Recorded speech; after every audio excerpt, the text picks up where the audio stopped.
Hello guys, welcome to my blog. तो बर्तमान time आसी केटा लानी ना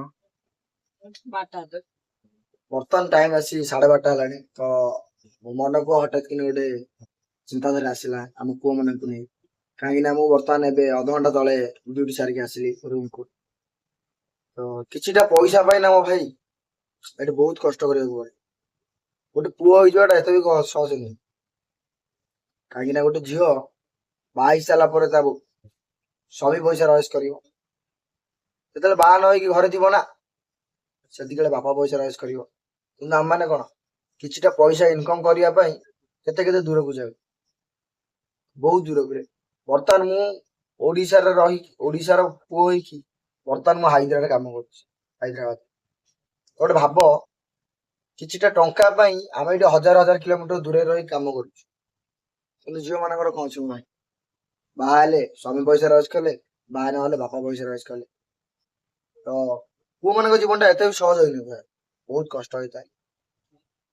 ତ ମୁଁ ଏଥିପାଇଁ ଆଜି ଭିଡିଓ ବନେଇଲି କି ପୁଅ ମାନଙ୍କର ଦୁଃଖ କଷ୍ଟ କେହି ବୁଝନ୍ତିନି। ତ ପୁଅ ମାନଙ୍କୁ ଯେତେବେଳେ କିଏ ଗୋଟେ ଆସନ୍ତି ନା ମ୍ୟାରେଜ କରିବାକୁ, ପୁଅ କେତେ ଟଙ୍କା ଇନକମ କରୁଛି, କାହିଁକି ନା ତାଙ୍କ ଝିଅ କେମିତି ଖୁସି ରହିପାରିବ।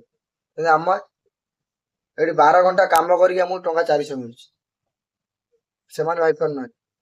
କିନ୍ତୁ ଯିଏ ପ୍ରସ୍ତାବ ନେଇକି ଆସିଥିବ ନା ତା ବାପା ବି ଗୋଟେ 15,000 ଇନକମ କରିଥିବ, କିନ୍ତୁ ସେ ଏଇଠି ଆସି ପଚାରିବ ପୁଅ କେତେ ଟଙ୍କା ଇନକମ କରୁଛି। ଯଦି ମାନେ ଆମ ବାପା ମା କହିବେ ନା କି ମୋ ପୁଅ 15,000 ଇନକମ କରୁଛି, ନା 15,000ରେ ସେ ନିଜ ଘର ଚଳେଇବ ନା ମୋ ଝିଅ ଚଳେଇବ, କଥା ଏଇଠିକି ଆସିବ।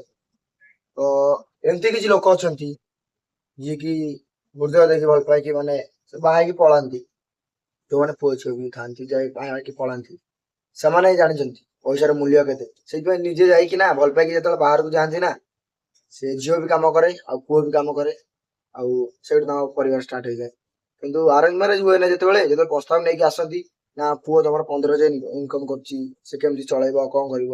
କିନ୍ତୁ ସେଇ ମାନେ ଯୋଉ ବାପା କହିବ ନା 15,000 ଇନକମ କରୁଛି କେମିତି ଚଳେଇବ, ତା ବାପା ବି 15,000 ଇନକମ 20,000 ଇନକମ କରୁଥିବ।